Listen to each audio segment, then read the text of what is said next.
हे आपण बऱ्याच वेळा पाहिलं की क्षेत्र म्हणजे देह, आणि या देहातील जे चैतन्य आहे तोच आत्मा, क्षेत्रज्ञ, असं आपण बघितलेलं आहे. मग इतकं छान त्यांनी सांगितलं आहे की आपण आता 15व्या अध्याय शिकणारच आहोत की आपल्या हृदयामध्येच तो आहे. तर तो कसा आहे? बिंबस्वरूप आत्मा सर्वगत असून अभोक्ता आहे, आणि प्रतिबिंब स्वरूप आत्मा देहगत व भोक्ता आहे. म्हणजे आता आपण जे सगळं काही भोगतो ते खरं आपण विषय आणि इंद्रियांचा संयोग झाल्यामुळे भोगत असतो. पण आपण म्हणतो काय? मी भोगलं, मी केलं, मला सुख झालं, मला दुःख झालं. म्हणजे आपल्यामध्ये जो ते चैतन्य तत्व आहे ते कसं आहे? ते प्रतिबिंब आहे. मूळ परमात्मा वेगळाच आहे आणि त्याचं प्रतिबिंब आपल्यामध्ये आहे, आणि ते प्रतिबिंब भोगतं, भोगणारं आहे. अवघड आहे फार. ज्ञानेश्वरांनी 18व्या अध्यायात तैसे आपुलेनी विसरे चैतन्याची देहाकारे आभासोनी आविष्करे देह पडेजे असे सांगितले आहे. म्हणजे परब्रह्माचा अंश जो जीवात्मा तोच क्षेत्रज्ञ आहे, तो आपल्या हृदयात आहे आणि ते त्याचं प्रतिबिंब आहे असं सांगितलं आहे. बिंब अजून वेगळाच आहे. म्हणजे 7 ते 11 या 5 श्लोकामध्ये भगवंतांनी ज्ञानाची 18 लक्षणे सांगितली. ज्ञान हे 2 प्रकारचे असते, एक विशेष ज्ञान आणि एक साधारण ज्ञान. आता बघा, हे ऐकून पण आपल्याला आश्चर्य वाटेल. विशेष ज्ञान म्हणजे काय सांगितलं? इंद्रियाधिष्ठित, त्याला विशेष ज्ञान म्हटलेलं आहे.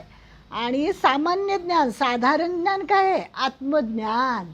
मी आत्मा आहे हे सामान्य ज्ञान आहे, आणि आपण व्यवहारात वेगळं म्हणतो. यांनाच अनुक्रमे अपराविद्या आणि पराविद्या असं म्हटलं आहे. आता आत्मज्ञानाच्या खेरीज जे इतर आहे ते अज्ञान आहे.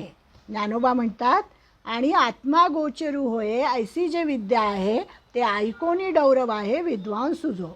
मोराच्या अंगी असोसे पिसे आहती डोळसे परी एकली दिठी नसे तैसे तेघा. तैसे शास्त्र जात जाणं आघवेची अप्रमाण अध्यात्मज्ञाने विणं एकलेनी. किती छान समजावून सांगितलं आहे की आत्म्याचा साक्षात्कार होईल अशी जी ब्रह्मविद्या आहे ती ऐकून जो अध्यात्मशास्त्रा वाचून इतर पडलेला शहाणा विद्वान त्या ब्रह्मविद्येची निंदा करतो. बरंच काय काय, आता आपलं कितीतरी ज्ञान आहे ना, आपले भौतिकशास्त्र आहे, रसायनशास्त्र आहे, अनेक शास्त्र आहेत, अनेक भाषा आहेत, अनेक भूगोलाचं ज्ञान आहे, काय काय नाही आहे आपल्या ह्याच्यामध्ये. आणि या सृष्टीमध्ये जे जे ज्ञान आहे ते त्यांनी सांगितलं आहे. सगळं कसं आहे? अध्यात्मशास्त्रा वाचून खोल आहे. म्हणजे अध्यात्म ज्ञान हेच खरं ज्ञान असं गीतेमध्ये सांगितलेलं आहे. मोराच्या अंगावर जशी डोळेवाली पिसे असतात, मोराच्या पिसाऱ्यावर नाही का डोळे असतात, त्या डोळ्यांना दिसतं का? इतके डोळे आहेत त्याच्या पिसांवर, पण दिसत एकाही डोळ्यांनी नाही. तसं मोर ज्या आपल्या दृष्टीने पाहतो ती एकटी दृष्टीच त्या मोरात जर नसली तर त्या पिसांवरील डोळ्यांचा जसा काही एक उपयोग नाही, त्याप्रमाणे अर्जुना एक अध्यात्मज्ञाना वाचून त्याच्या इतर ज्ञानांचा काहीही उपयोग नाही. त्याप्रमाणे एका अध्यात्मज्ञानाशिवाय ते इतर सर्व शास्त्रांचे ज्ञान पूर्णपणे अप्रमाण आहे असे समज माऊलींनी सांगितलेलं आहे. छान सांगितलं. आता या 5व्या श्लोकामध्ये सांगितलेली ज्ञानाची लक्षणे आणि त्याच्या विपरीत असलेली अज्ञानाची लक्षणे खालील तक्त्यावरून लक्षात येतील. आता त्यांनी हा जो श्लोक आहे बघा, अध्यात्मज्ञान नित्यत्वम आपण पाहिलं. अध्यात्मज्ञान म्हणजे काय? तत्वज्ञानार्थ दर्शनम एतज्ज्ञानमिति प्रोक्तम. म्हणजे हे एवढं सगळं जे आत्तापर्यंत 18 लक्षणं ज्ञानी पुरुषाची सांगितली, आणि त्याच्यानंतरचं जे आहे त्याच्याशिवाय जे आहे ते सगळं अज्ञान आहे. मग आता जी ज्ञानाची लक्षणं त्यांनी सांगितली आणि त्याच्या विरुद्ध अज्ञानाची लक्षणं सांगितली तेवढी फक्त मी वाचते आणि मग आपण थांबू. 1-5 मिनटं आधीच थांबू. आज अज्ञानाची लक्षणं बघा. उजळणी होईल आपली. अमानित्व, त्याच्या उलट मानित्व. अदंभित्व, त्याच्या उलट दंभाचरण. अहिंसा, हिंसा. क्षांती म्हणजे क्षमावृत्ती ज्ञानाचं लक्षण, आणि खुंशीपणा सूडवृत्ती अज्ञानाचं लक्षण. सरलता ज्ञानाचं लक्षण, कुटिलता अज्ञानाचं लक्षण.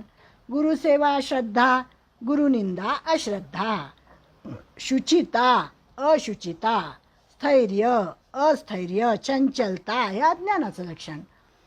इंद्रिय निग्रह ज्ञानाचं लक्षण, इंद्रिय दास्यता अज्ञानाचं लक्षण. वैराग्य त्याच्या उलट लोलुपता, अनहंकार अहंकार. जन्म मृत्यू इत्यादी दोषांचा विवेक विचार, आणि त्याच्या उलट जन्म व भोगांची आसक्ती आणि निष्कामता. अनभिष्वंग म्हणजे काय, पुत्र दारा गृह याविषयी आपण बघितलं, आणि त्याच्या उलट आहे कामवासना. इष्टानिष्टात समत्व, आणि इकडे आहे इष्टानिष्टामध्ये षड्विकार. अव्यभिचारी भक्ती, इकडे आहे व्यभिचारी भाव. एकांताची गोडी अरती, आणि इकडे तीव्र लोकेशना जनसंसदी. अध्यात्मज्ञान, आणि त्याच्या उलट आहे भौतिक ज्ञान सगळी माहिती. आणि शेवटचा 18वं लक्षण एकात्मदर्शन म्हणजे सगळीकडे एकच दिसणं, सर्वम खलविदम ब्रह्म. आणि त्याच्या उलट आहे द्वैत, सगळं वेगवेगळं दिसणं, हा वेगळा तो वेगळा असं दिसणं. म्हणजे अशी सगळी भगवंतानी आपल्याला अर्जुनाला ही सगळी लक्षणं सांगितलेली आहेत. आणि ज्ञानविखी चांगा म्हणजे काय सांगितलं आहे, ज्ञानाविषयी दृढ होण्यास सांगितलेलं आहे. कारण अर्जुन खेद करत होता ना, अर्जुन विषाद करत होता की मला नाही मारायचं आहे ह्या सगळ्यांना, माझे सगळे नातेवाईक आहे, मी त्यांना कसा मारू, मला पाप लागेल. म्हणून भगवंतानी त्याला ज्ञानी पुरुष कसा असतो तसा तू हो असं सांगितलं, आणि तुझं हे कर्तव्य कर्म करून तू हे कर असं सांगितलेलं आहे. म्हणजे पहिला धागा आपण विसरायचा नाही, जे पहिल्या अध्यायात सांगितलं त्याच्यामुळे ही सगळी गीता आपल्याला कळलेली आहे. म्हणजे ज्ञानामुळे अवघ्यांचे कल्याण होते, अज्ञानाने अवघ्यांचा विनाश होतो.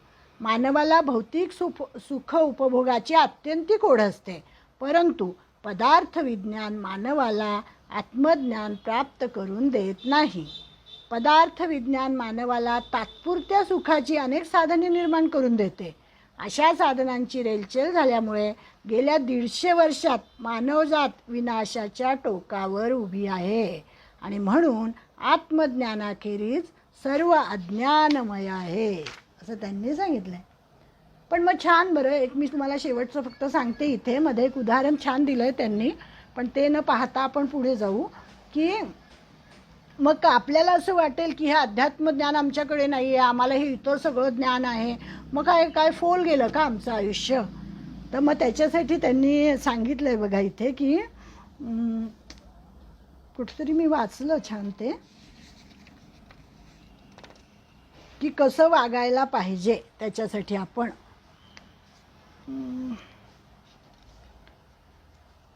पदार्थ विज्ञानाचा उपयोग मानवाने करून घ्यावा किंवा नाही, एवढं विज्ञान जर सगळीकडे आहे तर ते काय पोषकच आहे ना, सगळ्या मानवाची प्रगती होते त्याच्यातून.